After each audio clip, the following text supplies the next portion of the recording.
In this guide, I will be showing you guys how to fix Discord login problems or endless loading when signing in. Let's get started. First, completely close the Discord. Right-click on the taskbar, go to Task Manager. Navigate to the Processes tab. Here find Discord. Once it appears, right-click on it and select the option End Task. Now search for Settings. Launch it. Now navigate to the section Network and Internet. Make sure you have stable internet connection, or you can switch between Wi-Fi and cellular data or any other network services. Next, go to VPN. Make sure you are not connected to any VPN. In case you are connected, disable it. Then search for Network Reset. Once the option appears, click on it. Click on Reset Now.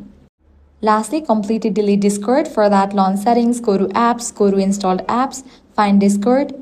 Once it appears, click on three dots. Then select the option Uninstall and confirm it. Now navigate to the official website of Discord and install it. With these steps, your problem will be fixed. If this guide helped you out, do not forget to like, share and subscribe.